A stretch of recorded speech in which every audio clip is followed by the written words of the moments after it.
Result: congratulations, Miss Bennett. Your permanent residence permit for Finland has been approved. Would you like to keep your domestic identity as well? The clerk asked. Upon hearing the question, I shook my head firmly. No, please cancel it. The clerk cautioned. Miss Bennett, I must inform you. Once the cancellation process begins, all your previous information and records will be permanently erased. The result is irreversible. If you're certain about cancellation, please sign here. He presented a cancellation application form. Without hesitation, Faye signed her name. She drove aimlessly around the city until dusk fell.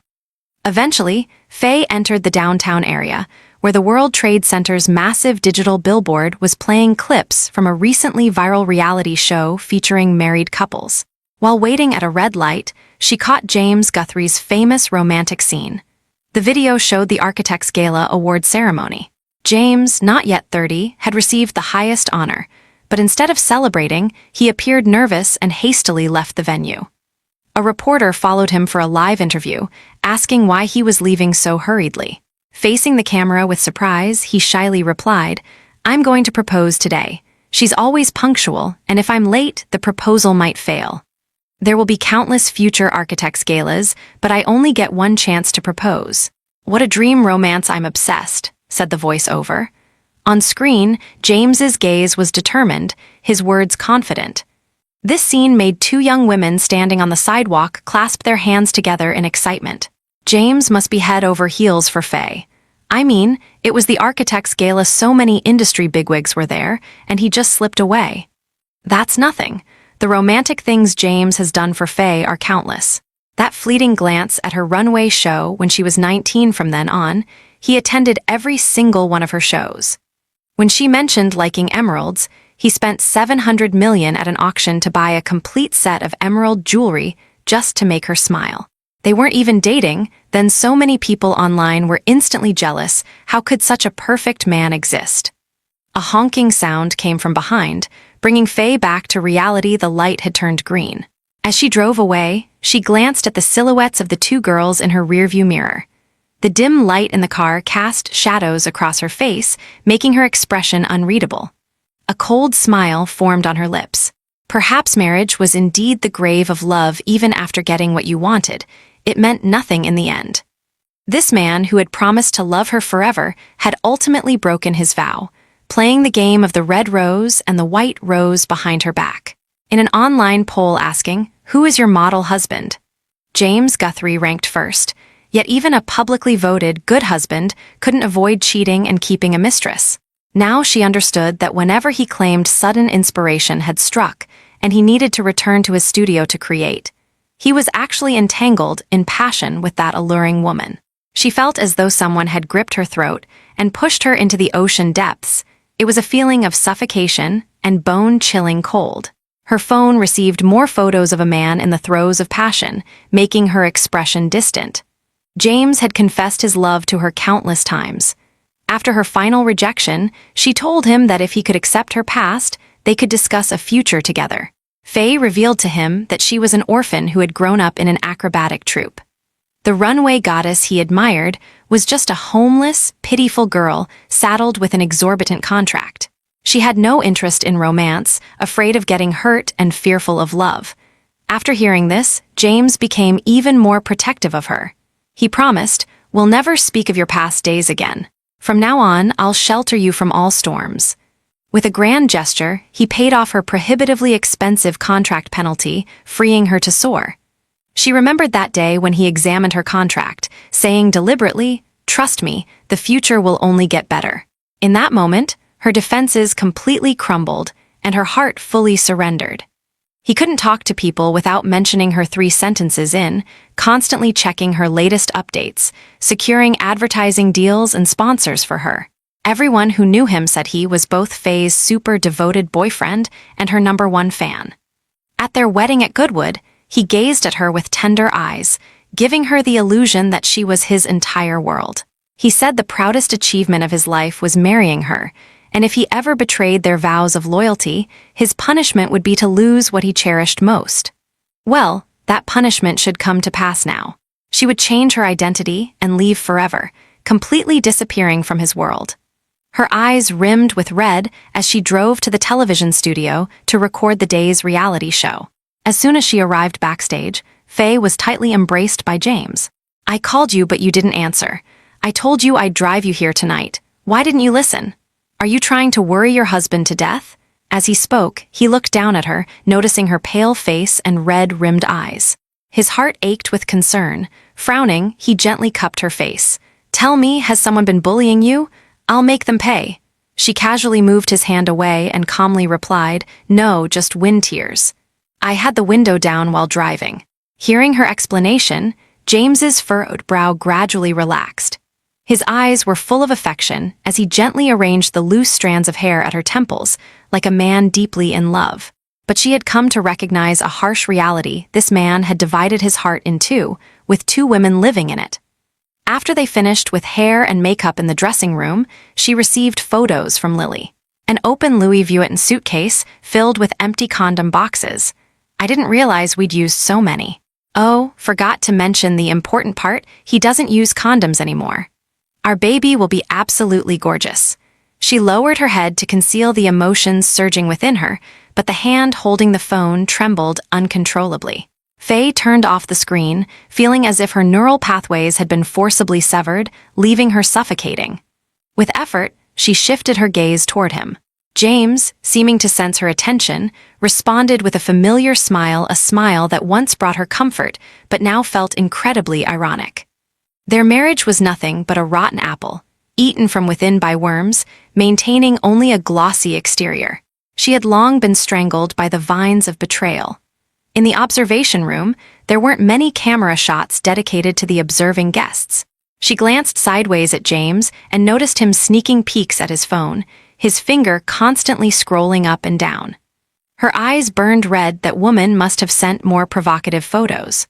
She silently observed his subtle movements, casually flipping her hair to hide her moist eyes. By the time recording finished, it was already 1 a.m. James quickly walked over to her, his expression anxious. "Honey, I suddenly got inspired. Sorry, I can't accompany you home. I need to go to the office." He helped Faye gather her thick hair, then held her tightly against his chest.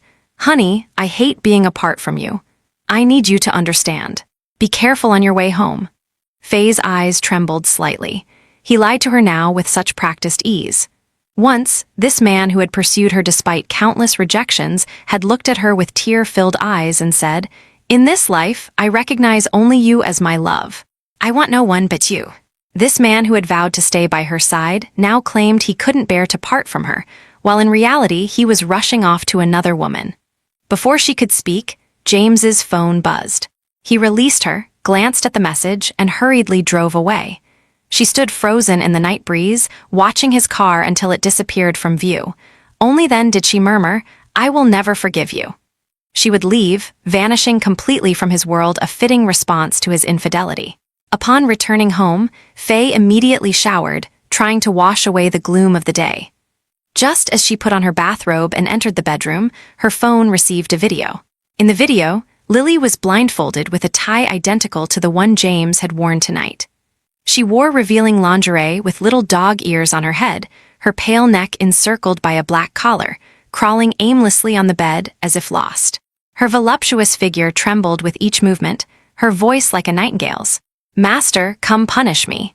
Soon, a familiar male figure pounced on her like a hungry wolf. Faye frantically swiped the screen, closing the messaging app. She tried breathing deeply to relieve the tightness in her chest. She thought she already knew about their relationship, that she had grown accustomed to these intimate scenes. But she had underestimated the video's impact. It felt as though her very core had been submerged in seawater, a salty coldness rapidly spreading throughout her body. She couldn't sleep, sitting silently on the bed until dawn. Her phone began vibrating again as Lily sent another message. "His stamina is incredible. My waist nearly broke last night. I heard your birthday is coming up. I have a surprise for you. I'll send you the location. Be there at 3 p.m. sharp." Faye's grip on the phone tightened, as if trying to crush it. When James returned home, he found Faye sitting by the bed with bloodshot eyes, her phone smashed on the floor. His heart sank as he quickly knelt at her feet, his tone cautious.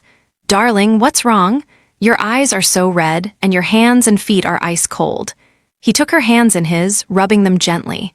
Faye finally snapped back to reality. She tried to force a smile, but found it impossible. She lowered her head to avoid his gaze, her voice hoarse. I watched a horror movie and couldn't sleep all night. James embraced her sympathetically. Don't watch those anymore. You nearly scared me to death. Just as she was about to reply, a phone call came through. Mr. Guthrie, the venue setup you ordered is complete. His face flashed with panic.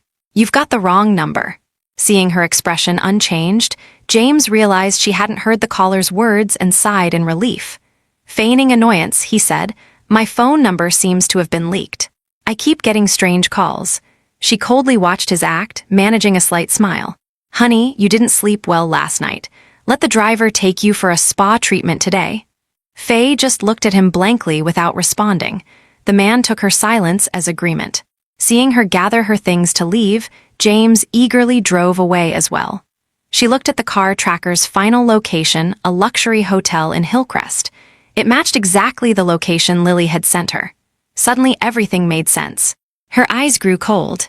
James had lied to her again. This was originally where James planned to celebrate her birthday, but a few days ago he suddenly changed his story.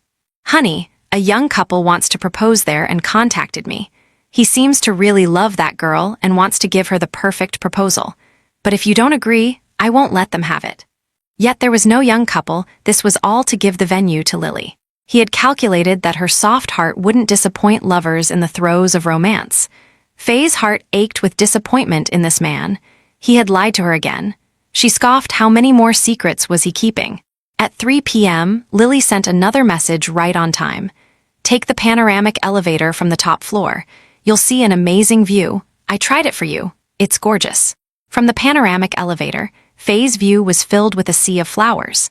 Romantic pink, passionate red, pure white, elegant blue. A path of roses stretched out, reaching about 10 feet high. In the center of the venue was a three-dimensional heart made of roses, with Lily's name. As the elevator gradually descended, she saw a figure in a snow-white wedding dress walking from the flower path toward the center of the venue. That silhouette was unmistakably Lily. Faye's eyes involuntarily fixed on the scene as Lily sent another message. It was designed for you, but one tear from me and it became his proposal venue for me. Take the hint and get out of the way. You're pushing 30, always demanding attention. How impolite. Your last name is Bennett. I'll call you Aging Bennett from now on. Lily started live streaming the romantic proposal scene, immediately attracting many onlookers. Dressed in an elaborate wedding gown, Lily appeared on camera, sharing her joy at being proposed to. The comments section filled with congratulations and envy for such a fairytale romance. Lily held a bouquet, her waist encircled by a large hand. The hand's owner wasn't on camera, but the scar on the thumb instantly revealed to Faye that it was James. It was ironic that this scar was from when he'd peeled fruit for her once, and now it became evidence of James's betrayal. Faye's tears fell uncontrollably. Her husband was now proposing to another woman. Where did that leave her a discarded wife? Soon comments started asking, this design looks like Miss Bennett's style. Is it her work? That's right, it's his work, Lily replied sweetly on the live stream. Wow, how can I hire her? Didn't Miss Bennett say she would only design venues for her wife in this lifetime? A look of triumph flashed in Lily's eyes. All you need is a husband who loves you enough. Lily turned toward the hotel, her smile meaningful. She asked sweetly, Darling, am I the most beautiful bride-to-be? Am I the one you love most? Though the man wasn't on camera, Faye heard his indulgent laugh. Lily is the most beautiful. Today is the day I'm proposing to you. Who else would I love? But Lily wasn't satisfied with this ambiguous answer and pressed James for a clear response. All right, I'll say it, he conceded. The woman I love most is Lily Sherman. All other women are just passing through. Lily glanced toward the hotel tower, her eyes full of malice. Her lips moved, silently mouthing to the camera, He's mine. The livestream viewers thought Lily was simply showing off her love, but Faye clearly understood Lily was declaring ownership to her. As his bedmate, she could easily recognize that these words came from his heart. Collapsing onto a lobby sofa, tears blurred her vision. Her spine felt as if ice shards had penetrated it, leaving her completely shattered. For some reason, Faye dialed James's number. The call didn't connect. She stubbornly tried several more times, listening to the busy tone. She laughed bitterly. The man who once professed his love for her now called her a passerby. In the past, never mind a phone call if she merely said she wanted to see him, he would immediately drop his work and rush to her. Now she could only say that people's hearts change easily. She had lost all hope in him. All her resentment and love-hate dissolved in this moment. She felt fortunate to be leaving soon. She never wanted to see James Guthrie again. Faye rose to leave but felt a sharp pain in her abdomen. Warm blood trickled down her thigh. Her vision darkened, and the last thing she heard was someone shouting, "Help, someone collapsed. You're showing signs of threatened miscarriage, but fortunately the baby is safe." During pregnancy, avoid extreme emotional fluctuations. Faye recalled the doctor's instructions, her eyes filled with bewilderment. Life had played a cruel joke on her. That night, she returned home to find messages from James. "Honey, I was too busy to answer your calls today. Can't make it home tonight, too much work." She knew these were all James's lies. She should have confronted him, but she no longer cared. There were more urgent matters to handle. She contacted a real estate manager to sell all her properties, including the sensational villa James had designed for her, named Love Nest. All the jewelry and luxury items he'd given her were listed on resale platforms. Because the prices were generally below market value, they were quickly snatched up. The photo albums containing their loving memories were fed one by one into a shredder, reduced to dust. She wanted nothing from James. Erasing all traces of their past was her way of saying goodbye. The next day at noon, while checking resale orders on her phone, her bedroom door was suddenly pushed open. James strode toward her, pulling her into his arms. His voice trembled slightly. "Honey, I understand if you're angry about me not answering your calls. You can hit me or scold me, but why are you selling our love nest? I designed that house for you with my own hands. Every detail represents my love for you. Are you selling it because you don't want me anymore? Are you leaving me?" She gently pushed him away, escaping his embrace. She examined his eyes carefully. They were filled with sorrow, like an abandoned puppy. She found it laughable. He would be heartbroken if she left him, yet why did he do things that broke her heart? In the past, she would have melted instantly, agreeing to anything he asked. But now she simply gazed at the red-eyed man and calmly said, "You're overthinking it. I just don't like it anymore. I've married you, it's not like I can run away." Inwardly, she laughed coldly. So he knew she might leave him, then why cheat? Was he so well fed at home that even garbage outside looked appetizing? Or did he think his disguise was so perfect he could fool everyone? "Darling, if you love me so much, why not design another house for me?" Currently, she didn't want to alert him to her plans, so she lied that she sold it simply because she didn't like the original design. Hearing this, James indeed stopped fixating on the love nest issue. He solemnly promised, "Honey, I guarantee you'll be completely satisfied with the new villa design." Just the thought of her leaving made him this upset. She was truly curious how he would react when she completely disappeared. She swallowed her disgust and patiently soothed him. Only after hearing her repeatedly promise that she wouldn't leave him did James's anxious heart gradually calm down. But James still felt uneasy. He kept telling himself not to be paranoid. Faye had married him, and they would be happy forever. His job now was to avoid revealing anything suspicious. He had always done well at this, surely nothing would go wrong. He was just being too sensitive. Yes, definitely too sensitive. 2 days later, Faye visited the obstetrics department again to check on the baby's condition. Thankfully, everything was normal.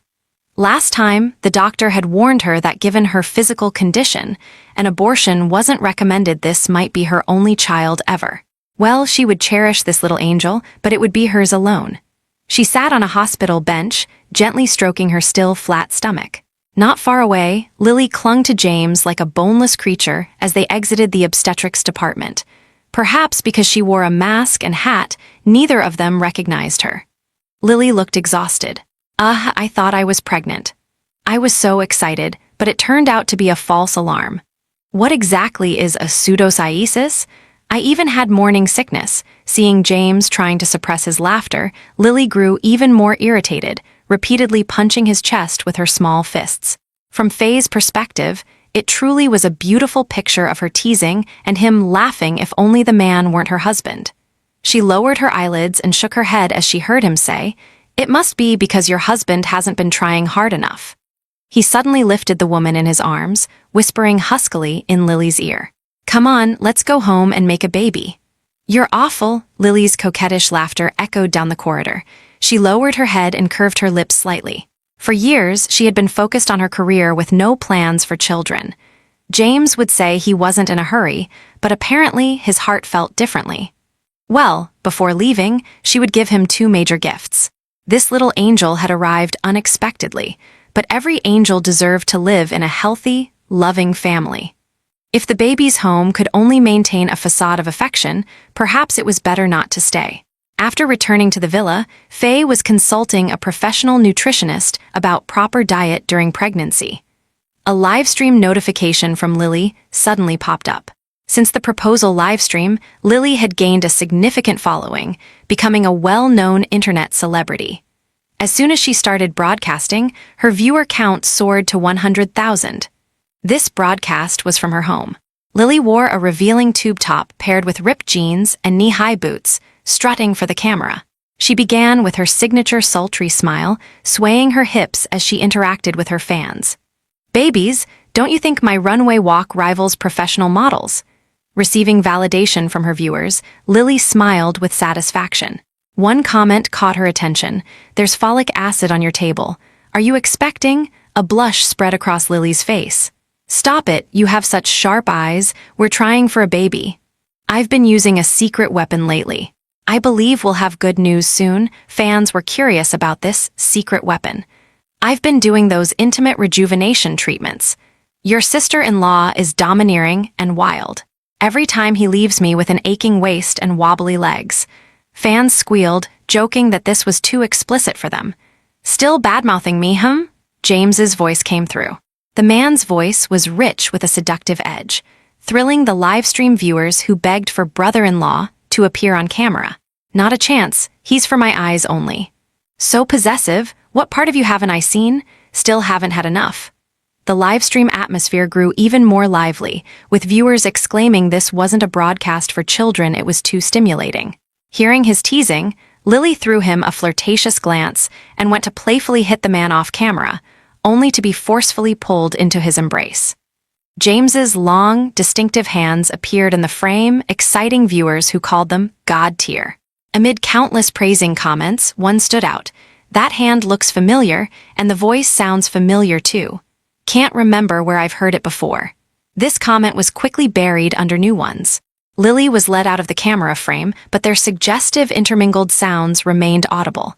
The man's sexy, deep breathing, "Baby, wearing a thong? You're playing with fire." Viewers went wild, screaming that there was nothing family members couldn't see.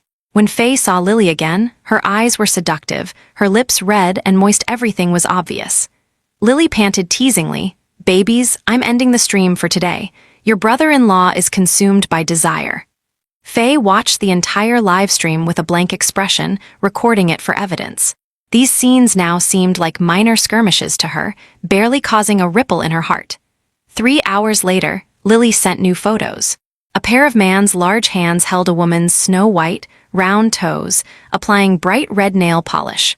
Visually, it was indeed pleasing to the eye. "Hubby says my feet look best with red. The extreme contrast of pure white and red is artistic.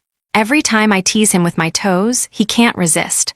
Old Lady Bennett, hubby told me your toes are deformed from high heels. He has zero desire for them. Did you know?" He has a serious foot fetish. After reading Lily's messages, Faye momentarily thought this woman was ignorant and pitiful. She gripped her phone tightly, her knuckles turning white, refusing to let go. Perhaps Lily thought this display of intimacy would cause Faye pain and distress. She admitted it worked initially, but beyond the grief came clarity. Each of Lily's provocations refreshed her understanding of James. She had thought he was merely distracted by a wild flower, but now she saw she had never truly known this man's essence. Love is pure, it encompasses acceptance and understanding, not using a loved one's pain as flirtatious fodder with another woman. These deformed feet had won her runway glory. They were never meant to be tools to please men. She wasn't a woman who existed to satisfy a man's fetishes. "James, you're far worse than I imagined." After watching Lily's afternoon live stream, she assumed James would make excuses not to come home tonight. Surprisingly, he returned before 9. Perhaps guided by male intuition, he had subconsciously refused Lily's invitation to stay over. He'd been spending too little time with Faye lately. He smiled shyly, holding a bouquet of her favorite sunflowers, easily embracing the tall woman. The moment their eyes met, Faye seemed transported back in time, seeing the 19-year-old boy who treasured her above all else. During James's courtship years, she had rejected the roses he sent multiple times. Then one day, he surprised her with sunflowers. She had been stunned. She never cared for expensive, showy roses, preferring those sun-seeking, vibrant flowers full of wildness and life. He had said, "I noticed. Among all the bouquets backstage, your gaze lingered a few seconds longer on the sunflowers. When I look around, I see only you. The meaning of sunflowers matches my intentions." Her heart had been touched by a man who noticed such a small detail, and she accepted his flowers for the first time. She still remembered his sigh of relief, his mumbled words. "I knew you weren't rejecting me because you disliked me. I just wasn't giving you the right flowers." His tongue-twisting self-talk had made her laugh, but that pure-hearted boy was long gone. As she pressed against his chest, she smelled the familiar citrus fragrance, a fresh, slightly tangy scent from her usual Nile garden perfume. Her pupils trembled, a mocking smile forming on her lips. If not for Lily, she might never have discovered this man's betrayal. Due to her pregnancy, she hadn't been wearing perfume. This scent could only have come from another woman. He hid it well. After spending half a day with Lily, his body carried no other scents, indicating he had given Lily her same perfume. Let it be, then. If he was trying so hard to cover up, she would play along with this charade of marital bliss. Faye calmly announced, "I'm pregnant." James's eyes lit up with excitement. "Really? Honey?" His smile broadened as he suddenly jumped up, all his usual poise gone. Like an enthusiastic boy, he was completely immersed in the joy of first-time fatherhood. His excitement and joy seemed genuine. He would likely be a good father who loved children. Yet this same man had also been trying to create life with another woman. Soon, he would likely have other children. She lifted her eyelids slightly to conceal the sourness in her heart. Relying on her understanding of James's character, she produced 2 pre-prepared documents, divorce papers and a custody waiver. Faye turned directly to the signature page, gazing at him lovingly. "Darling, I've spotted 2 promising new brands with great potential. Will you help me acquire them?" In this moment of joy, he naturally didn't suspect her ulterior motives and resolutely signed his name on both documents. "Honey, that's nothing. Even if you wanted the stars from the sky, your husband would buy them for you. For your birthday, I'm planning to buy you a small island." While speaking enthusiastically, his phone rang persistently. Seeing the caller ID, he frowned and hung up. The caller seemed determined, redialing repeatedly. Having achieved her goal, she no longer needed to maintain the charade with James, pretending to be joyful, expecting parents. In fact, she felt somewhat relieved when Lily called otherwise. She wasn't sure how to continue the act. Faye gently tugged at his sleeve, softly encouraging, "Take the call. It might be important." Only then did he reluctantly move to a corner of the living room to answer. His voice was icy. "What is it?" From the other end came loud music and a woman's drunken, tearful voice. "Honey, someone drugged me at the club. I feel so hot all over. Come save me, men keep grabbing at me. I'm dizzy. So scared." Whatever the caller said next clearly rattled James, whose eyes showed panic as sweat beaded on his forehead. "Honey, I have an emergency. I need to go." With those words, he left without looking back. She stood at the door watching him drive away until his car disappeared into the night. Faye's phone displayed a new message. "Old Lady Bennett, so what if he came home? I just had to cry a little, and he came running to me.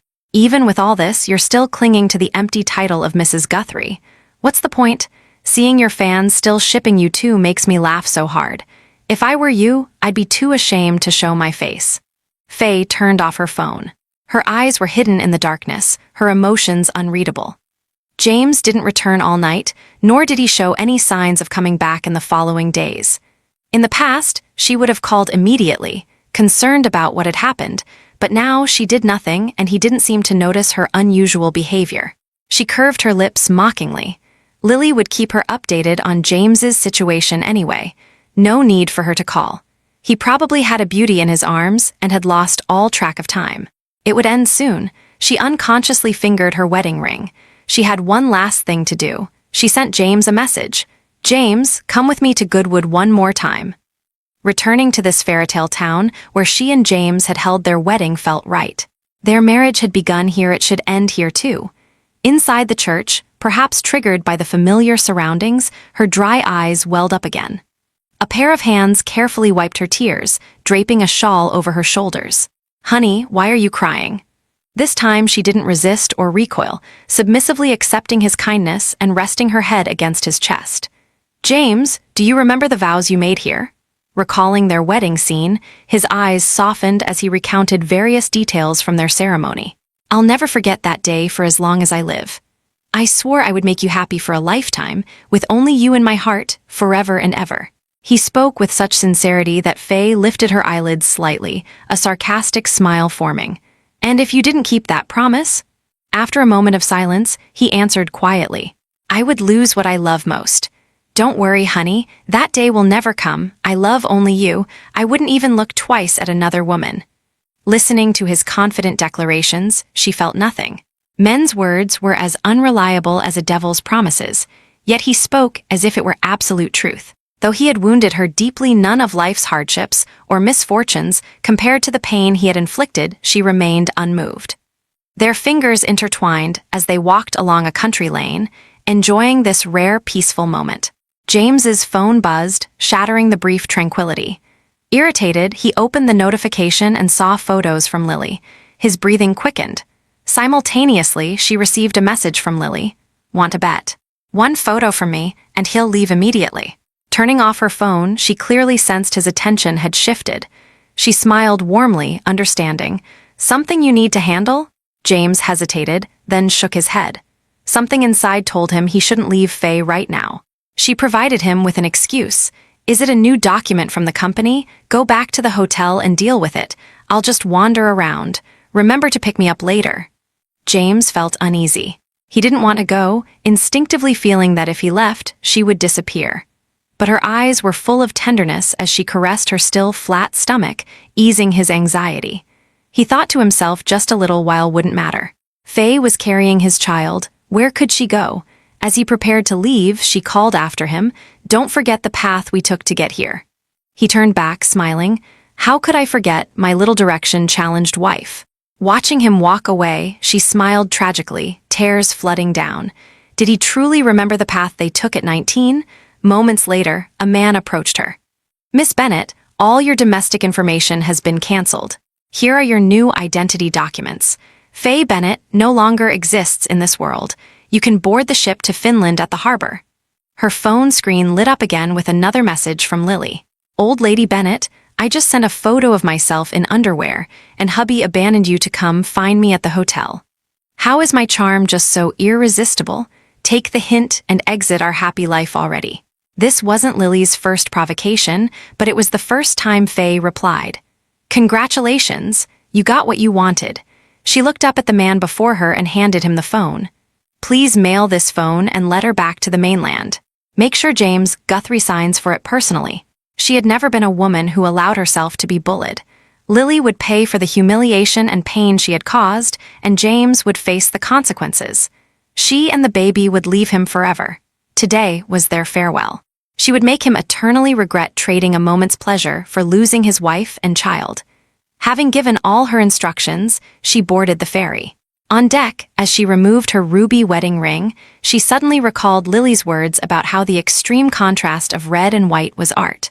She curved her lips slightly. Perhaps James's preferences had never changed, but that was no longer her concern. The ferry passed through the narrow strait, no longer in shadow but flooded with sunlight. In the hotel room, James gripped Lily's chin, contemplating whether to replace this disobedient woman. With a dark expression, he stared at Lily. "Didn't I tell you not to contact me in Norway?" Seeing his demeanor, Lily showed no fear. She shrugged her shoulders, causing the loose bathrobe to fall to the floor. Revealing a red sexy bikini underneath, she moved his hand to her voluptuous chest, pressing her body against his. Her voice was tender, I'm sorry, I just missed you so much. Just this once, forgive me, it won't happen again. Looking up and seeing his eyes darkening, Lily teasingly licked the man's bobbing Adam's apple, successfully being carried to the large bed. Everything proceeded naturally. With James's muffled groan, he finished his passionate entanglement with Lily. For some reason, he felt an inexplicable panic.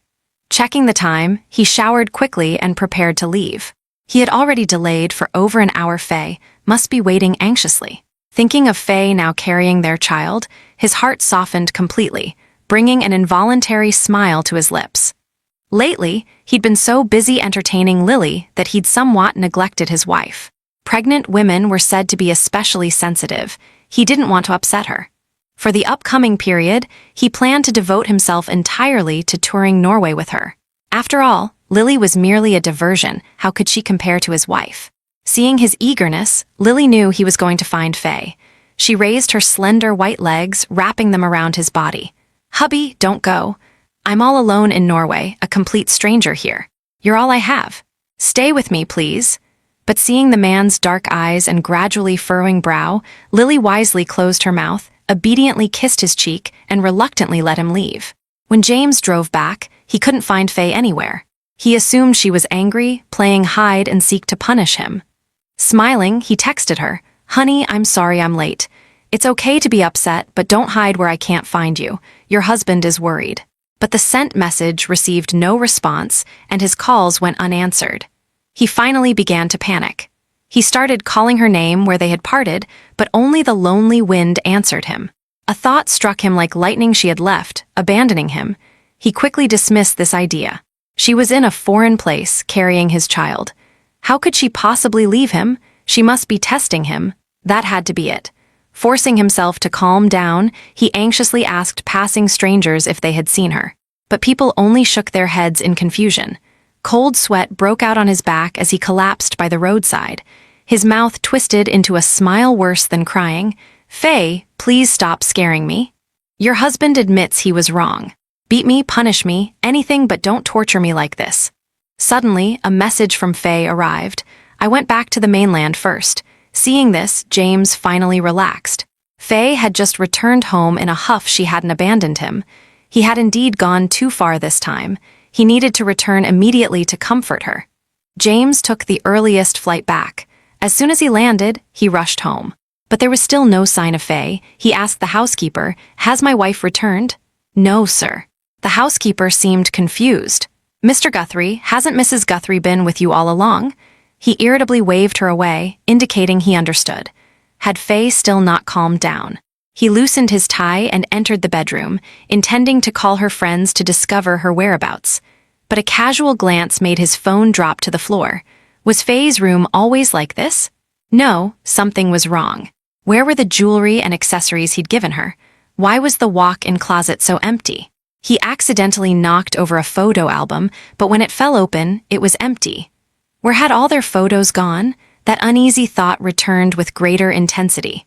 With a grave expression, he called his secretary. "Within 1 hour, I want a complete record of my wife's movements for the past month. Investigate where she's been, any unusual activity, everything." After hanging up, he pinched the bridge of his nose, deep in thought. Where had he slipped up? He had been so careful. Could Faye really have discovered his affair? His suspicions were soon confirmed when the television began playing their joint reality show. The camera captured Faye's moist eyes as she looked at him. He tried to remember what he had been doing at that moment. His pupils shook violently. He had been exchanging suggestive messages with Lily, even spending that night with her. The more he recalled, the clearer the details became. That day when she first arrived at the recording studio, her eyes were already red. James slumped onto the carpet in disbelief. How could this happen? Had she already discovered something suspicious then? Yet she had remained silent, and now she had decisively left with their unborn child. How could she be so heartless? His secretary provided surveillance footage of Faye's recent activities. One clip from outside, the obstetrics department, made his hand holding the phone tremble uncontrollably. Was that woman sitting on the bench his Faye?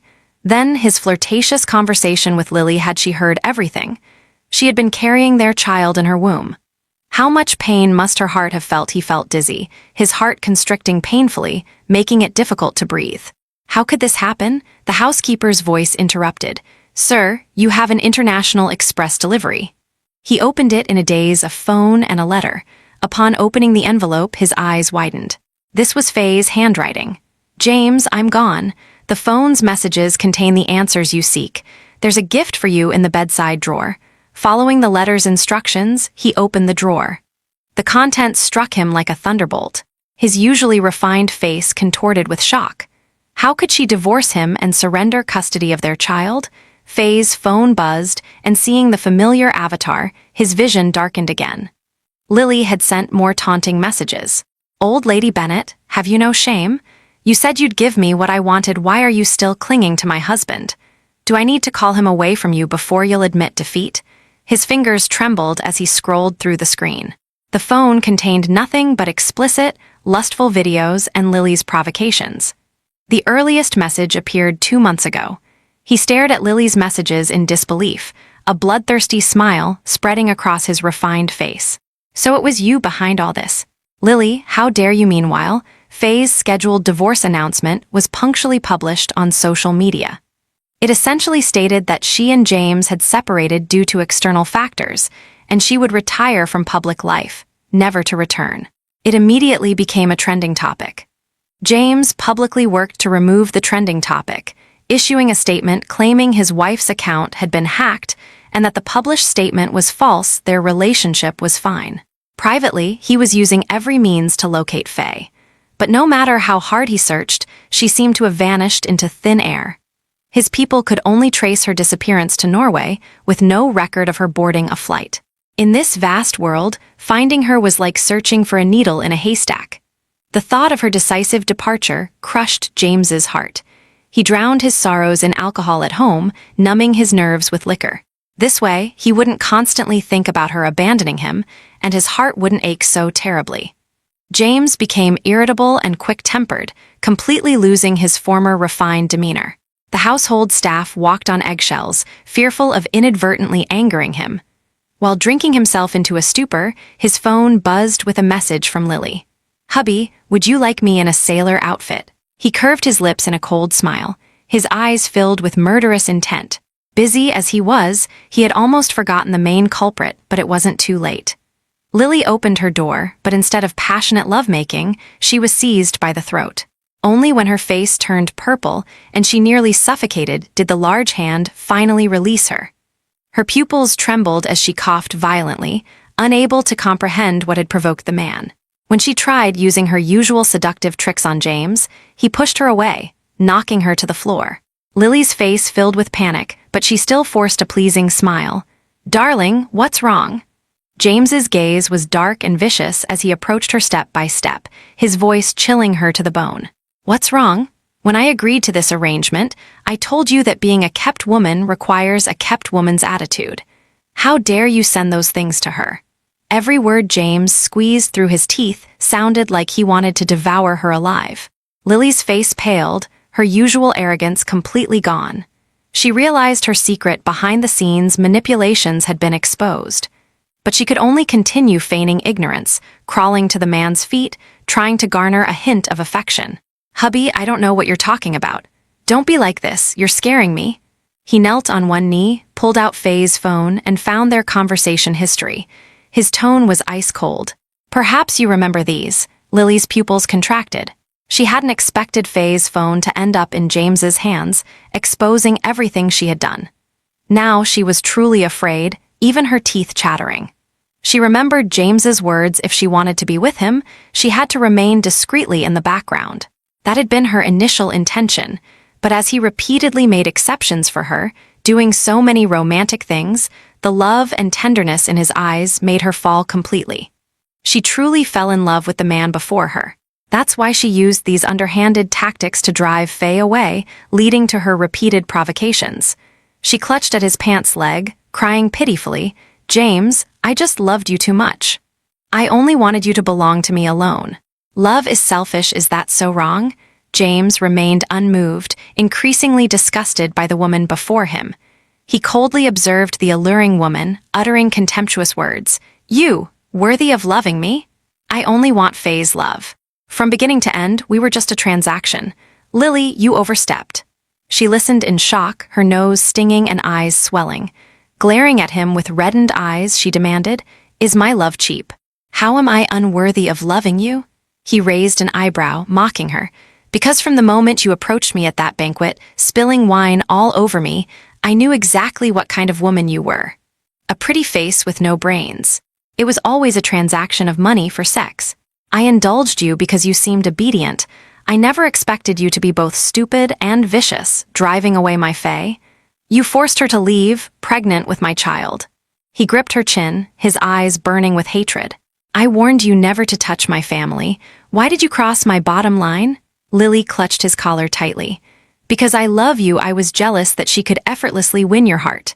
She sobbed. "Love requires tactics. I only did what any woman crazy in love would do. It was you who repeatedly abandoned Faye for me, you who proposed to me, giving me hope.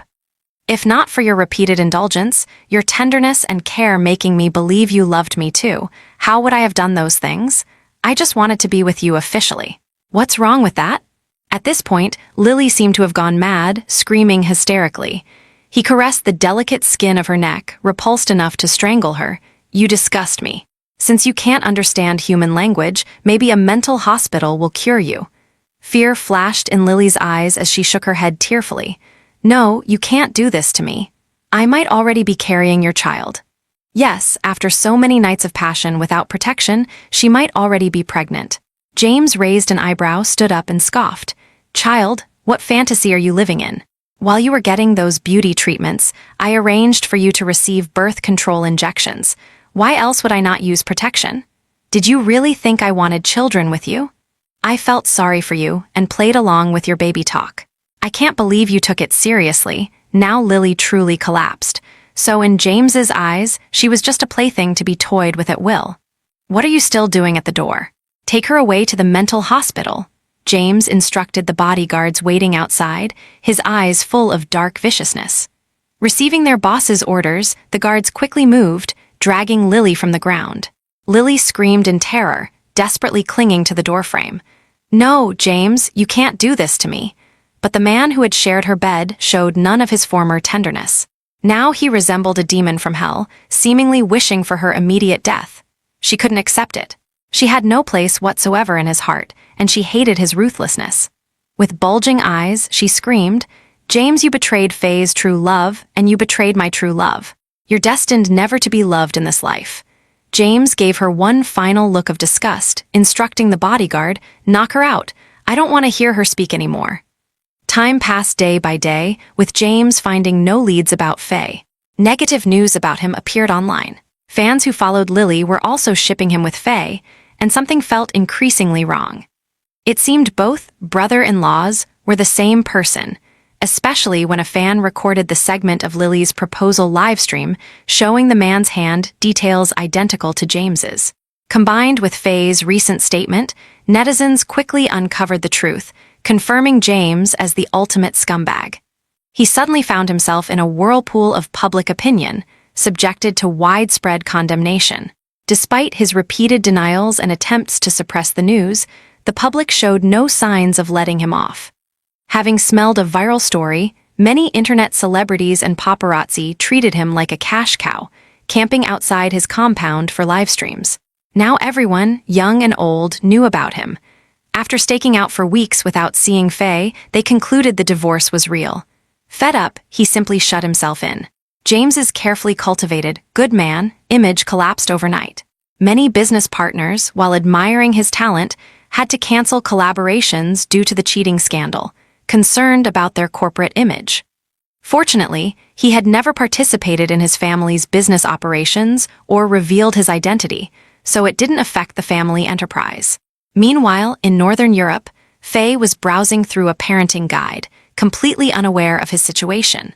Relying on her own savings and the money from selling her mainland assets, she was living quite comfortably in Finland. The lifestyle of 6 months of midnight sun and 6 months of polar night initially challenged her, but people adapt just as she had adapted after leaving James. Now she could live well on her own. She became a fashion designer. With her background in the fashion industry, she had a unique eye, always designing creative pieces. Gaining recognition from some local boutique brands, her life became quite fulfilling. One day, while taking her usual street-side stroll, she unexpectedly ran into Ethan Sue. He maintained his handsome appearance, wearing the same cold expression she remembered from their last meeting. "Faye!"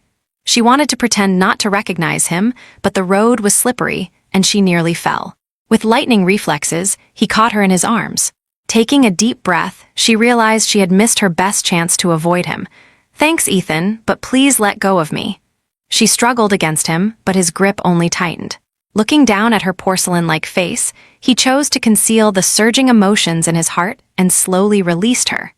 He reminded himself not to rush after all, he had waited so many years. Faye didn't know what had come over her. Meeting him felt like encountering an old rival. She had always been helpless around him. After so many years, she still hadn't improved. She attributed it to the man's overwhelming presence. Perhaps that's why she had chosen someone as gentle and refined as James. Thinking of him again brought a sense of desolation. Ethan's appearance disrupted her peaceful life. He always managed to casually appear in her field of vision. She wasn't a fool, she knew exactly what he wanted. But he was too cunning, neither showing his hand nor revealing his intentions, simply providing just the right amount of help in this foreign land. Finally, one day, she ran into him again at a flower shop and couldn't hold back anymore. "Ethan, what exactly do you want? You know I'm pregnant, right?" "Yes, and I also know you're divorced." His eyebrows remained cold as his gaze fell on her. "So, abort it?" He said this as casually as commenting on the weather. Sometimes Faye had to admit he could leave her speechless with a single sentence.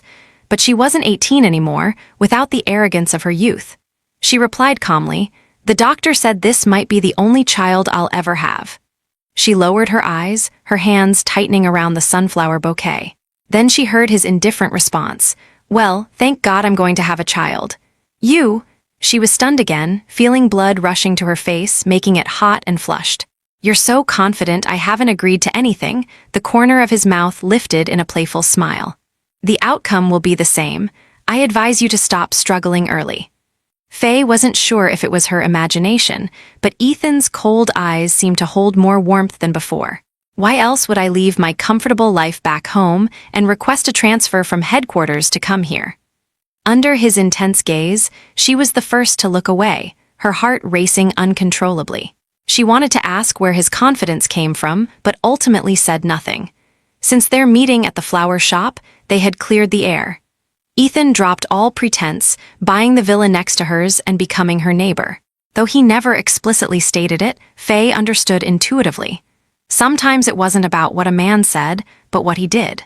In the following days, he accompanied her to prenatal checkups, studied parenting knowledge, and even proactively prepared meals for pregnant women. The obstetricians all assumed he was her husband. She occasionally glimpsed his phone, discovering he was researching postpartum care, which inevitably touched her heart. Still, she dared not take a step forward, afraid he would regret it. The current arrangement felt just right. At 5 in the morning, her alarm clock rang punctually. Drowsy-eyed, she changed clothes and walked to the door. As agreed, Ethan was waiting precisely on time at her doorstep. 2 days earlier, they had arranged to watch whales today. For better viewing, Ethan chartered a small boat. Passing through the harbor into open water, the sea was clear as a mirror. The sea breeze was gentler than expected. As the sun rose and the sea mist dispersed, the water sparkled with dancing light. They arrived at a whale gathering spot. The whales' tails swayed as they swam gently around the boat. Watching a whale and its calf swimming so freely softened her heart. She couldn't help exclaiming, "I feel like I've wasted the first decades of my life." Faye turned to look at Ethan, only to realize he had been silently watching her all along. She joked, "Actually, when you invited me, I didn't want to come at all." Getting up so early, with the sea so cold, what a suffering. But seeing it in person created a wondrous feeling inside her. Ethan's face remained impassive, though his eyes visibly softened. Life itself has no meaning. Living in the present is what matters. She curved her lips. Yes, living in the present was what mattered. She knew Ethan was hinting at her, suggesting she forget past unpleasantness. People must move forward. She hadn't thought of James for a long time. When she first arrived in Finland, she still kept tabs on some mainland news. She had seen her own divorce announcement on social media, quickly clarified by James. Though the reason for the divorce wasn't explicitly stated, the truth couldn't be hidden. James's affair was soon exposed. The scandal significantly impacted his career. This privileged man found paparazzi live-streaming outside his door, losing face completely. He became a recluse, with rumors suggesting he had developed depression and moved abroad. Initially, fans who had shipped Lily were disgusted like they'd swallowed dead flies. After a video emerged of her at the obstetrics department claiming she would bear James's child, netizens cursed her as a knowing mistress, a despicable woman. Yet she never responded, seemingly vanishing completely from the internet. Faye had skimmed these news items as if reading irrelevant gossip before quickly moving on. These people and events seemed unconnected to her, like strangers. The bone-deep pain they once caused had become a distant yesterday. She didn't care anymore. Stroking her pregnant belly, she appreciated how well-behaved her baby had been, never causing trouble during pregnancy. The man silently watching her had eyes so soft they nearly melted into spring water. Time flew, and another year passed. Faye gave birth to a lovely boy. Ethan stood beside her in the hospital room. When the nurse placed the baby in his arms, he froze like a plaster statue. "He's really ugly, isn't he? Not fully evolved, looks like a monkey. And his skin is all wrinkled. Are you sure they didn't bring the wrong baby?" This was his first impression of the baby. Watching him frown in deep thought while verbally criticizing, but handling the child with such gentleness and care made her smile. He was so contradictory. Just like years ago, Ethan clearly liked her too, yet he insisted she was the one who liked him. As a new mother, her eyes shone with unprecedented tenderness. "Bring him here, let me see." Looking at the baby's wrinkled little face, she smiled, finding him beautiful in every way. "Have you thought of a name?" Ethan asked softly. "Andy. Let's call him Andy." Initially, she kept scrolling through baby videos. Gradually, her social media began showing children with various illnesses needing treatment. She started to worry, what if her baby had a birthmark on his face? What if he wasn't fully formed? What if he wasn't healthy? Thankfully, everything went smoothly. The baby was healthy, and she asked for nothing more than his well-being. When Andy was 3 months old, he experienced his first health scare. After dinner, she had drunk almond milk, and afterward, Andy developed an allergic reaction while breastfeeding, resulting in a high fever. Sitting by the hospital bed, she watched that tiny bundle with an IV needle in his head, whimpering in pain. Her heart felt like it was being torn apart.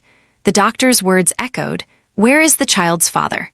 It's the middle of the night, you can't manage alone. It's not safe to go home either. Call the baby's dad right away."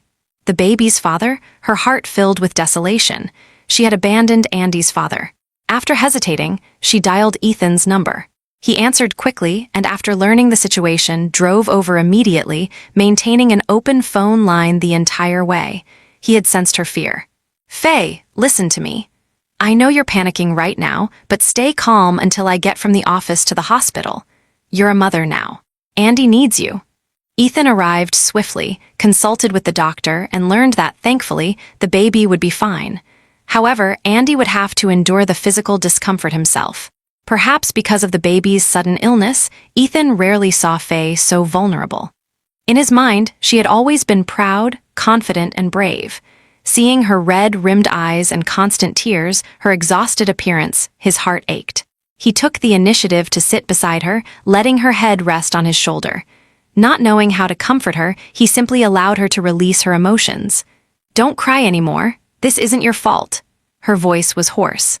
"I'm an orphan, as you know. More than anyone, I wanted Andy to have a complete family, but I never imagined I couldn't even guarantee his health. I regret it so much. I'm not fit to be a mother." "Calm down. This is just an accident," Ethan frowned, his voice growing stern. "Growing up, all sorts of accidents happen. If you can't handle this, where's the courage you had to give birth to him alone? You're just an ordinary woman. Don't burden yourself so heavily. Nurturing life alone is already remarkable. Try leaning on me, okay?"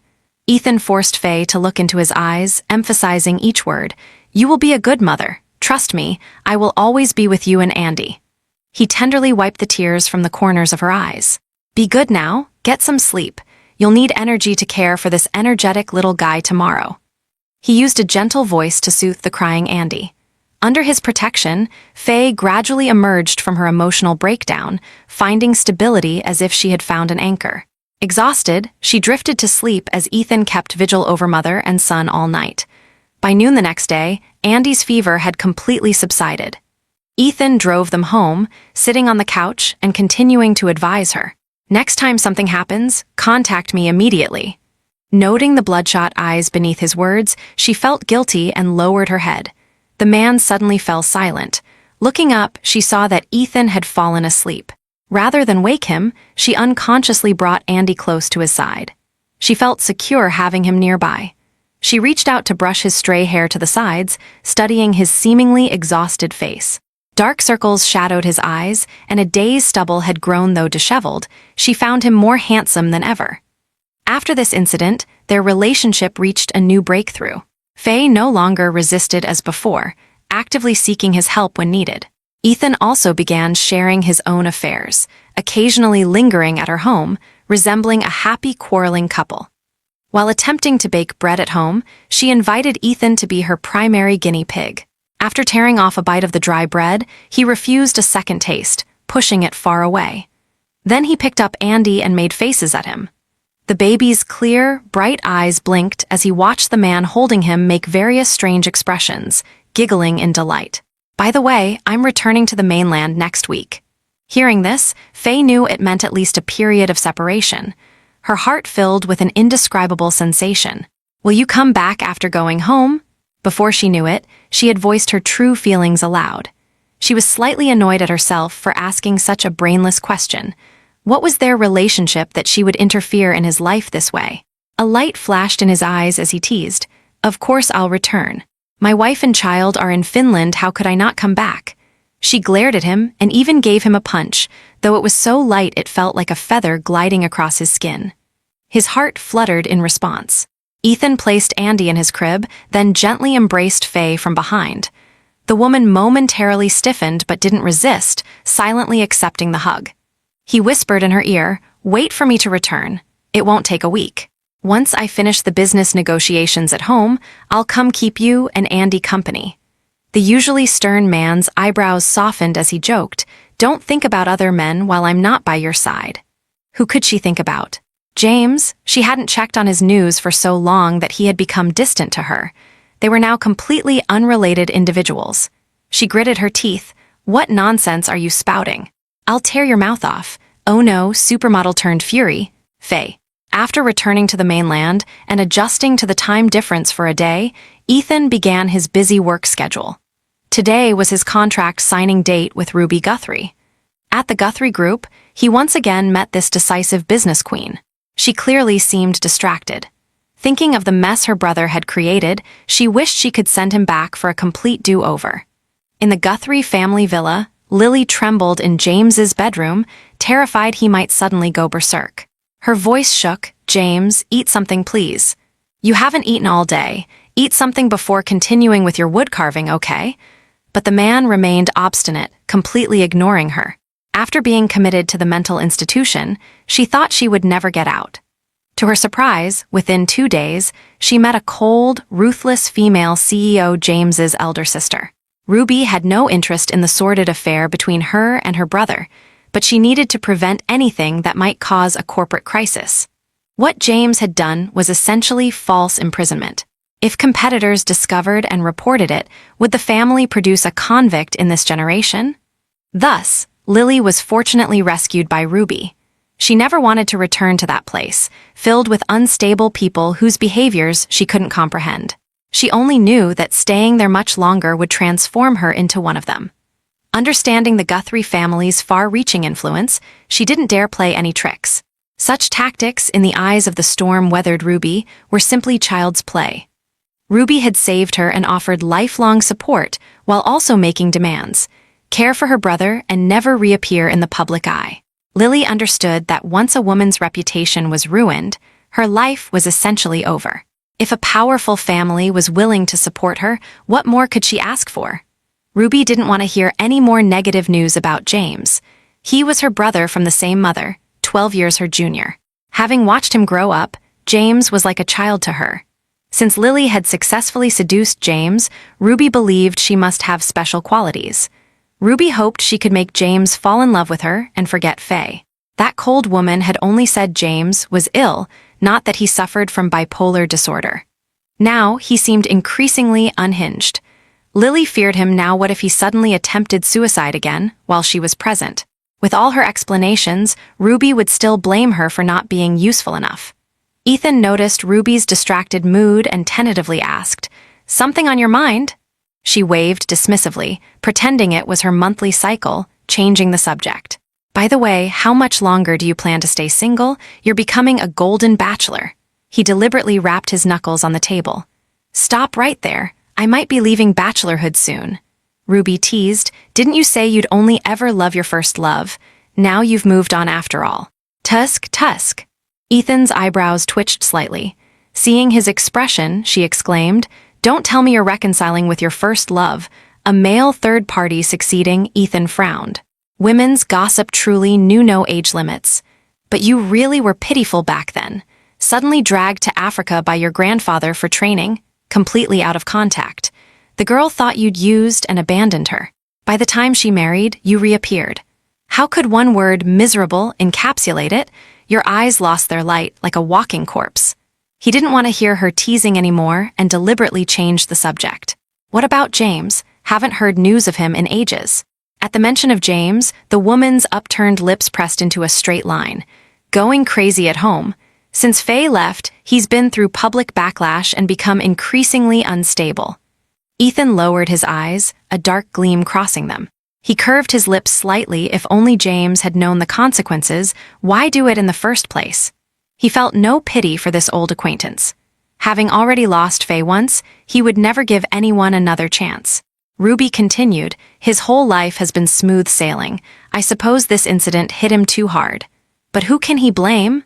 If I were his wife, I'd have torn him apart." Faye was ultimately too dignified.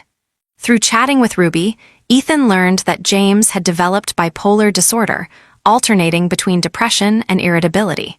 Given James's current state, he absolutely couldn't be seen publicly. He was essentially a wreck. Occasional wrist-cutting suicide attempts, constant demands to find Faye overseas who would dare let him go out alone in his mental state. The buzzing vibration of a phone interrupted. Ruby answered, her face turning ashen. She gritted her teeth. "How were you watching him? How did James jump from the second floor?" Ethan's eyes darkened, but he said nothing, taking a sip of tea. This man seemed determined to destroy himself. He sent Faye a message. "News about your ex-husband." Faye quickly replied with a string of quotation marks. He briefly explained the situation. After a moment of silence, Faye responded, "His affairs are none of my concern. A person who doesn't value himself won't be valued by others. Please don't mention him to me again." Ethan indifferently curved his lips. This was for the best. He had only wanted to test Faye's attitude. Seeing her so resolute, James clearly had no chance in this lifetime. He owed James nothing. They had a passing acquaintance, which was why he hadn't taken extreme measures back then, stepping in to steal a love. But now it was different. James had lost Faye by his own actions, so Ethan wouldn't feel guilty seizing this one opportunity. He was merely defending his only love. As soon as James's incident occurred, Ruby lost interest in discussing business.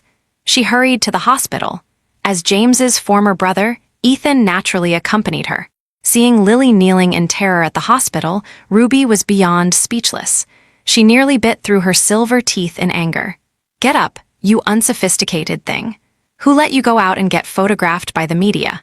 Do you know what they're writing?" Ruby massaged her temples, utterly exhausted. Her brother was truly beyond saving.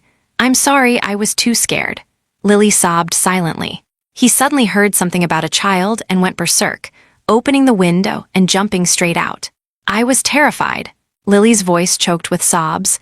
Ethan gave her a glance. She looked completely worn out. Clearly, she had suffered plenty under the Guthries. Ethan had never considered himself a good person. Knowing James wasn't dead was enough. The rest was none of his business. Once this project was finalized, he would fly back to Finland. Having been apart from Faye for just days, he was already impatient to see her.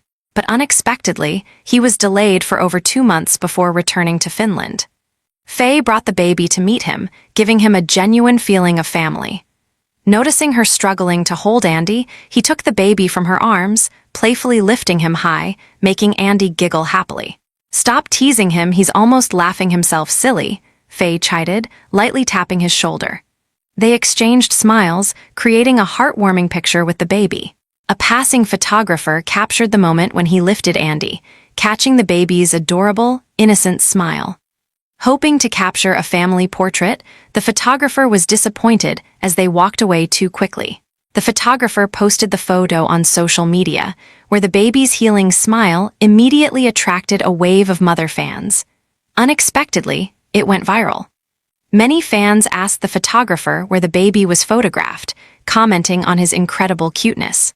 The photographer replied accordingly.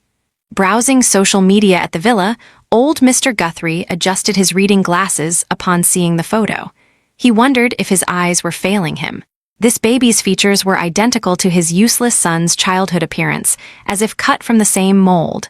George Guthrie called Victoria over. "Look at this.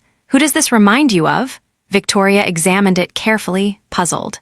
"This is exactly like James. Does he have an illegitimate child?" Considering this possibility, both their expressions darkened. The news eventually reached Ruby's ears. Ruby immediately suspected this was her former sister-in-law's child. Neither she nor James had mentioned the pregnancy to their parents. She feared they might be outraged at that worthless boy, while James was probably too embarrassed. His wife and child had both left him. Thinking of her brother still lying listlessly in the hospital, Ruby felt an overwhelming anger. She decided to personally tell James this news. At the villa, Ethan sat on the sofa watching educational cartoons with Andy, nearly dozing off. A phone call jolted him fully awake. Hearing the news, his face darkened to ink black. Faye noticed his grave expression and was about to speak when he approached her. "Faye, he knows about Andy's existence. A photographer captured Andy's photo at the airport. Your location probably can't be kept secret anymore." Her eyelashes trembled. Sensing Faye's anxiety, he pulled her into his embrace, gently patting her back. "It's okay, I'm here. He's injured and hospitalized now, probably can't even leave." Ethan casually downplayed James's injuries. He had inquired the jump had resulted in multiple fractures and a ruptured kidney. A cold light flashed in his eyes. If James truly came, he wouldn't fear him. He only worried she might waver. From the current situation, James clearly couldn't come. Further exertion might cost him his life. Faye remained silent. She enjoyed her current peaceful life and hadn't thought of James for a very long time. If they met again, what could happen? She had nothing to say to him. Everything that needed saying had been said the day she left. She would never cross paths with him again in this life. She lay in bed, soothing Andy to sleep. Ethan watched over mother and son, his heart filled with tenderness. In the mainland, the previously listless man lying in his hospital bed suddenly found light in his eyes. But in his current weakened physical state, he couldn't possibly leave the hospital. For Ruby, this was inconsequential. She only wanted him to have a will to live. Since the day Faye left, he had lived in excruciating pain, repeatedly asking himself, didn't she love him too? How could she be so heartless as to abandon him? They had a child together. Even with broken bones, tendons still connected them. Holed up at home, he constantly deluded himself. Only by lying in their room, surrounded by familiar scents, could he find momentary peace. It was as if she were still beside him, never having left. But waking brought a more severe breakdown. Under this mental torture, his moods alternated between excitement and depression. He allowed himself to lose control, understanding he was ill. But perhaps illness was good if she knew. Wouldn't she feel sorry for him? What if she returned to find him? The reality was she never contacted him. He existed like a walking corpse, perpetually sinking into his own world. Now, knowing she was in Finland, having given birth to his child, that dying heart revived. He had hope for life again. He would find her and their child. He would remarry her, restoring their relationship. Ruby, observing his demeanor, immediately understood his thoughts. She sighed softly. If only he had realized this sooner. James, focus on recovery first.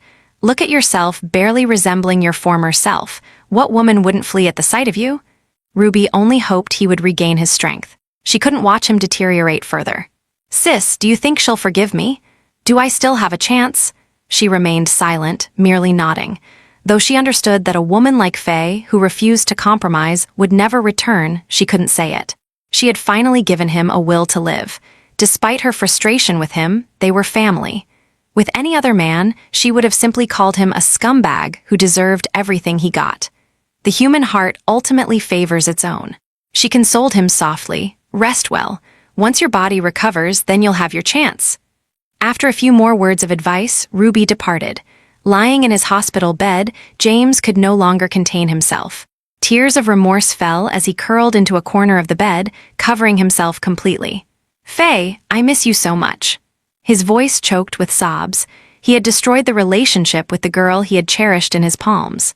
For him, she had ended her professional career during its golden period, just to be with him forever, no longer enduring the pain of separation.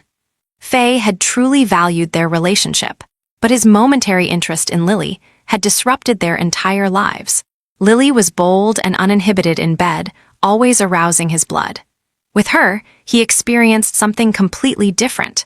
The feeling of freely playing and dominating. Unlike the careful nurturing with Faye, he was the controller in bed. Moreover, Lily's body was indeed enticing. He enjoyed indulging this little mistress, even proposing to please her. After all, she should understand that from the beginning of their relationship, he had said he only loved his wife. But he was also addicted to the excitement Lily brought him. He simply desired her body, nothing more. He thought he could enjoy the best of both worlds, maintaining balance between home and outside, but he overlooked Lily's greed and Faye's decisiveness. Everything fell apart. His wife disappeared with their unborn child. In a single day, he lost the woman he loved. In the small Finnish town, Faye stared helplessly at her body covered in love marks, silently cursing. Alcohol truly clouds judgment. Just last night, she and Ethan had become intimate. Rubbing her sore waist, she couldn't resist kicking the man who held her in his sleep. Recalling last night, they had enjoyed some wine while admiring the aurora, both becoming somewhat intoxicated. Her mind relaxed as she leaned against Ethan. His Adam's apple bobbed as he tentatively leaned in to kiss her soft lips. Momentarily confused, she didn't resist permitting the kiss. Afterward, the man became increasingly bold, truly unstoppable. The image of him in bed, eyes slightly narrowed like a hunting cheetah, directly gripping the nape of her neck and pinning her beneath him, flashed in her mind. Her cheeks flushed. She intended to rise without acknowledging the man in bed. But Ethan extended his long arm, catching her waist. Enjoy and run? Having just awakened, his voice carried an undeniable desire and hoarseness. Her ears began to burn, her heartbeat intensifying. This rogue, she pushed him away only to be pulled back into his embrace for another kiss. Starting gently, as he sensed her adaptation, Ethan's kisses grew increasingly fierce, irresistible. Their tongues intertwined, their bodies merging once more. Afterward, the man again coaxed her to sleep. Half awake, she discovered he had already risen, holding Andy and preparing formula. Suddenly, she realized her life had become inseparable from this man. Ethan returned to gently caress her cheek. Be good, sleep a bit more. After this encounter, Ethan essentially took root in her house, a veritable master of the household, pressing her against the bed again each night. He seemed unchanged. When she first met him as a teenager, the young Ethan appeared emotionally cold. Faye's colleague had bet her that Ethan had a celibate, old bureaucrat air, emanating coldness likely inadequate. She disagreed. During a runway show, she had thrown a flirtatious glance at the man below. With just one look, she caught the flame hidden in the depths of Ethan's eyes. Far from inadequate, Faye proudly corrected her colleague backstage, only to be called into Ethan's dressing room, receiving his forceful, domineering kiss. From then on, she was entangled with this rival for a full 2 years. Embracing the man's lean yet powerful waist, her pupils trembled. She patted her cheeks. Far from inadequate, he was too much. Truly unfathomable how he balanced work and life, maintaining such energy every day, leaving her with aching waist and legs. On the weekend, she wanted to burrow under the covers for a lazy morning. But he coaxed her out, insisting on taking her king crab fishing. Boarding a ferry, she found herself brought to Hardingerfjord. Though near the Arctic Circle, it was remarkably mild and humid. The fjord's gentle slopes rippled along both shores, water vapor shrouding the landscape in romantic mist. Feeling a wondrous sensation, she asked, "Weren't we going king crab fishing?" He joked, "I'm not crazy. Andy is so small, what if he gets cold? We're going to my winery. The flowers are blooming this season, you'll love it." With that, he naturally arranged her stray hair and adjusted her collar. "Let's return to the cabin. It will be a while before we arrive." Upon reaching the estate, she had expected a vineyard, but it produced apple cider. Trees laden with delicate blossoms emitted a subtle fragrance, surrounded by butterflies and bees. She was surprised to find such a paradise near the Arctic Circle. Standing there briefly, her dress was infused with the sweet scent. Andy stared with round, bright eyes, utterly captivated, babbling happily, clearly delighted. She tugged at Ethan's sleeve, asking, "When did you acquire this estate?" The man's smile turned somewhat desolate as he slowly replied, "After your marriage. I thought I'd missed my chance forever. Later, I developed an alcohol addiction. I was looking for a place to drink my life away. The cider here has a unique flavor. Initially bought for solitary distraction, I planned to live here as an old man.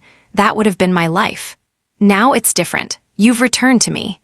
In that moment, a mixture of bitter and sweet feelings flooded her heart.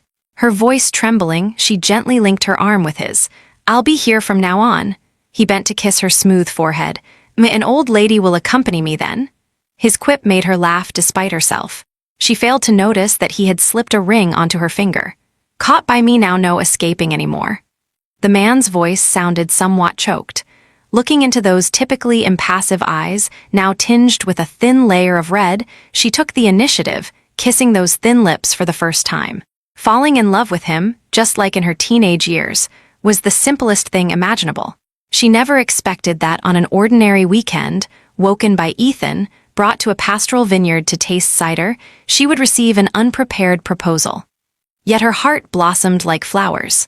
This absolutely matched his style, appearing cold but wild at his core. He might not be the gentlest, but he always provided her with immense security.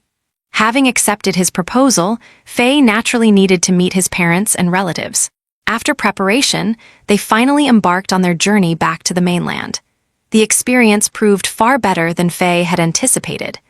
Ethan's family showed remarkable tolerance beyond her imagination. His younger sister was humorous and talkative. From her, Faye learned that Ethan once had a first love, but due to various circumstances and misunderstandings, they lacked the fate to be together. This led to years of melancholy, focusing solely on his career and remaining single. Now that he was willing to marry, even if he had chosen a man, the family would likely have agreed. Ethan had never mentioned how he spent those years.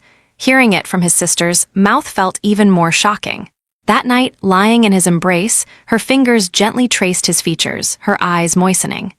Thinking he had hurt her, he used his lips to suck away the tear at the corner of her eye, his voice hoarse. "Why are you crying? Did I hurt you somewhere? Let me see." She only shook her head. "Why did you never tell me about those years?" He paused momentarily before understanding, merely kissing the corner of her mouth and responding flatly, "It was too painful and ultimately meaningless. I live only in the present. Everything from the past is gone." Meanwhile, the recently recovered James continued living in the past, unwilling to awaken. He learned from Ruby that Faye was remarrying, and the groom was someone he knew, Ethan Sue, the most praised among their younger generation. He wanted to find her, tell her he still loved her, beg her not to marry. But Ruby had assigned bodyguards for 24-hour hospital accompaniment, absolutely prohibiting him from leaving. "Please, sis, let me see her," he begged. Ruby laughed incredulously. "She's getting married. What business does an ex-husband have seeing her? Haven't you embarrassed yourself enough? Look at your emaciated appearance. Seeing you would only increase her dislike." He still found ways to leave the hospital, secretly taking a car to watch her from afar, seeing her intertwined fingers with another man on the street. Her eyes were bright and captivating. From her smile alone, he could sense her current joy. He glanced at his reflection in the car window. Haggard, gloomy, thin beyond recognition, clearly someone who had escaped from a hospital. In those few minutes, the heart that had longed to see Faye lost its courage. With a dejected expression, he instructed the driver. Back to the hospital. His sister was right, he couldn't appear like this. She wouldn't like it. Ethan's eyes narrowed slightly as he noticed the car that had been following them leave. A cold smile curled his lips, at least the man knew his place. Late that night, Ethan visited the hospital alone. Glancing at James sitting vacantly in bed, he spoke dispassionately. "You look much better than the last time you were hospitalized." James raised his head mechanically. "Come to laugh at me? Is that necessary? You've been a laughingstock since your affair became public knowledge." James curved his lips slightly, heart filling with bitterness. His life and marriage had shattered in that moment. He had indeed become a joke. Blinking, he suppressed the pain and coldly asked, "What brings you here?" Ethan revealed his purpose for today's visit. "We've known each other for a while. Going forward, I hope you won't appear before my wife." His face paled as he gritted his teeth. "Do I not even deserve to see her once?" "Deserve?" Ethan scoffed. His naturally cold, hard eyebrows now appeared even more terrifying. "Those who break vows lose what they cherish most. Yet you still fantasize about deserving anything." James's heart jolted, words locked in his throat. His mind roared, breathing becoming labored. With great effort, he finally asked, "She told you about this too?" "I'm her man. What wouldn't I know?" Having spoken, Ethan turned to leave. He had never been particularly kind, he simply concealed his darker aspects in the corners. Now, with someone threatening his happiness, he would never give a rival any chance. That would be cruel to himself. Ethan's unexpected visit shattered James's final fantasy. In the following days, he often sat dazed on his hospital bed, sometimes laughing, sometimes crying, emotions mixing chaotically. His condition worsened. After transferring to a rehabilitation center, Ruby arranged for Lily to accompany him. She now functioned like a caretaker, watching over him. Both their lives were ruined. She now only wanted to extract more money, while leaning on this substantial tree. She couldn't survive in the entertainment industry anymore. Her name invoked universal condemnation. If she could leave, she would have long ago. During his moments of unclear consciousness, he would tenderly call her Faye, and she would mechanically respond. One day, at the hallway corner, she secretly overheard Ruby discussing with the Guthrie parents on the phone. From what she gathered, Mrs. Guthrie had suggested that perhaps marriage and a child might improve James's condition. The idea spread like wildfire in her mind. Wasn't this her best opportunity to secure a position in the Guthrie family? Though she no longer loved James, she still loved money. Calculating, she realized her birth control injections had worn off. The next time he became confused and mistook her for Faye, she drugged him and they became intimate. Soon, she experienced pregnancy symptoms. She confronted Ruby with the truth. Ruby only responded with sarcasm, "You really are something." Ultimately, Ruby's task was fulfilling her parents' wishes. Given her brother's current state, which decent girl would be interested? She arranged for Lily and James to register their marriage. Lily continued visiting James, but her treatment had vastly improved. When he was unaware, she would continue impersonating Faye. She told him he was going to be a father. The man's joyful expression reminded her of their former sweet days. When they became intimate again on the hospital bed, Lily's bold teasing made him suddenly realize something was wrong. "You're not Faye. She would never play these games." "Who are you? Tell me who you are." Lily was suddenly gripped by the throat, nearly suffocating. Only Ruby's unexpected visit saved her life. Seeing the two in a state of undress, anyone could immediately understand what had transpired. Ruby promptly slapped Lily. "What's this? Tired of your comfortable life? So desperate for satisfaction? Shall I send you to work as a prostitute?" Lily immediately shook her head in terror, promising never to repeat such behavior. Dramatically, amid this commotion, James regained clarity of mind. Seeing Lily's swollen belly, he recalled the despicable acts he had committed these past days. His heart ached. The next time Lily visited his hospital room, he wearily asked, "What do you really want?" "Money, houses, I can give you everything. This child, I don't want it." He already had a child. What did Lily's offspring mean to him? Unexpectedly, George and Victoria learned of this and adamantly refused, forcing him to keep the child through filial piety. James's wishes were disregarded. Perhaps because he was ruined, his family no longer valued his opinions. All past considerations became smoke and mirrors. He finally submitted, following the family's arrangements. Momentarily, he reverted to his former refined gentleman persona. His attitude toward Lily gradually softened, though his heart grew increasingly desperate. On a clear, sunny day, he leaped from a high building, his body shattering. His will stipulated that all his assets be transferred to Faye and their son. With James's death, Lily lost her value. As soon as the child was born, Ruby took it away, not even allowing her a glimpse. The Guthrie family blamed James's death on Lily. If she hadn't seduced him and become pregnant, he wouldn't have been driven to suicide. Cut off financially, she couldn't appear in public without being ridiculed and insulted. Unable to find work, she was spotted in a red light district, after which she vanished from news entirely. When Faye heard about them again in Finland, she felt a wave of sighs. How had it come to this? She and James had parted cleanly. Even if they never met again, she had hoped they could each find happiness. How had it become such a scene? She boarded a flight back to the mainland, but this time for a permanent farewell. Holding Andy's hand, she stood before James's tombstone. In the photograph, he still appeared as she remembered handsome features, warm smile, like a spring breeze entering one's heart. Andy curiously fidgeted with his fingers, asking innocently, "Mommy, who is this uncle?" Her throat felt constricted, her eyes rimmed with red. After a long while, she choked out, "It's Daddy." Andy's little head shook in confusion. Wasn't Daddy waiting for them at the mountain base? How was Daddy here too? Faye desperately tilted her head back, trying to conceal her falling tears, but they stubbornly streamed out. "Andy, say goodbye to Daddy." After teaching him to bow 3 times, she stood silently for a long while. In a daze, she returned to that year when she was 19, wearing a backless red dress on the runway, blooming like a fierce flame rose. James, invited as a designer by the organizers, caught a glimpse and was entranced. One glimpse and he was forever smitten. From then on, at every show she attended, he never missed one. The roses he sent her were countless. Juliet, Louis XIV, Green Light, Neptune all rejected. She had seen his disappointment, his frustration, his perplexity. She had watched him gradually understand her preferences. When she casually mentioned liking emeralds, merely to discourage him, he unexpectedly acquired an entire jewelry set at auction for her. She had seen him design the unique love nest villa, finger pointing at the blueprints, lips curved as he told her they would have many children. In their most loving year, he had organized an attention-grabbing fairytale wedding for her. Until she received messages of James's infidelity, her trust in him shattered.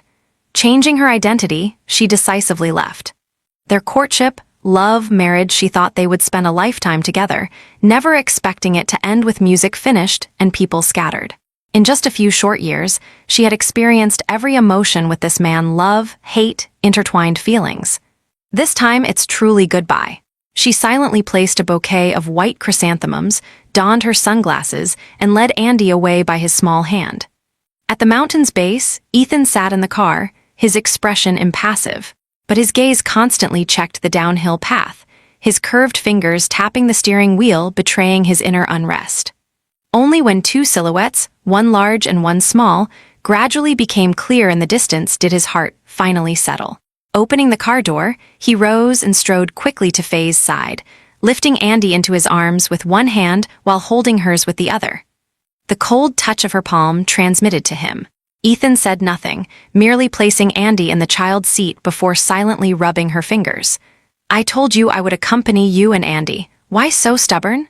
The only response was a silent sigh. Her eyes were filled with emptiness, breaking his heart. "Ethan, let's go. I don't want to stay here anymore." Her past with James was truly over. James's death still cast a shadow over Faye. On her 3rd day in the mainland, she received a call from Ruby. They arranged to meet at a private cafe. In Faye's mind, Ruby had always been a capable, beautiful sister-in-law, though she wasn't sure about the purpose of this meeting. When they met, Ruby presented her with a document folder. Faye looked puzzled. "What's this?" "The assets James left for you and Andy," Ruby stated directly. She pushed the document back to its original position, responding calmly, "I'm sorry, elder sister. I can't accept this." When she left the mainland, she had sold sufficient assets, many of them valuable pieces James had given her. These were enough to ensure a worry-free life for her and Andy. She had sold them then with a clear conscience, but what was this inheritance about now? Besides, doesn't he have another child? She asked. She lowered her eyes, her fingers stirring coffee involuntarily curling. His money should go to that child. Andy has everything he needs.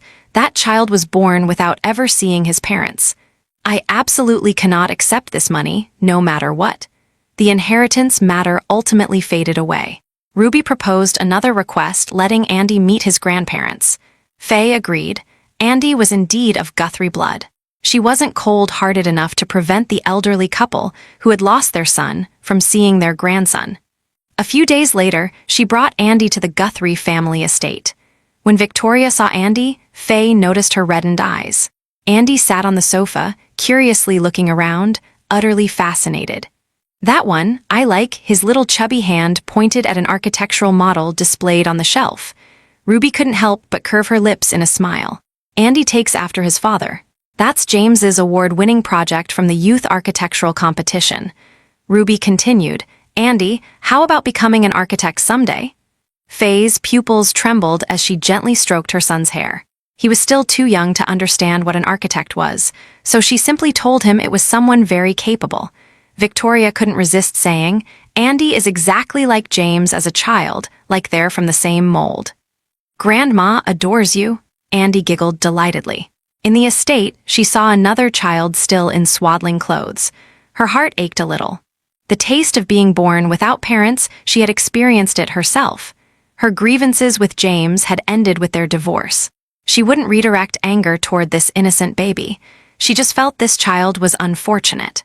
Fortunately, he was born into a wealthy family his life would likely be without worry. Having fulfilled her promise to Ruby, she committed to bringing the child to see his grandparents each year. With no more ties in the mainland, Faye boarded the flight back to Finland. This visit had left her feeling listless and drained. Ethan didn't speak of it, but his concern for her health was evident. Finally, when she felt truly unwell, Ethan forced her to go to the hospital. Hearing the doctor's diagnosis, they were both stunned. The doctor simply delivered his usual instructions. Pregnancy at 4.5 weeks. During this period, take care of your body, avoid excessive fatigue. She couldn't process the rest of his words. Only one thought remained in her mind. Pregnant. She turned to look at Ethan. His naturally cold features made him appear calm, though his twitching facial muscles betrayed his excitement. On the way home, he curved his lips, murmuring, "Going to be a father again." He joked. Those parenting guides weren't studied in vain. Thus began his busy life as a devoted dad once more.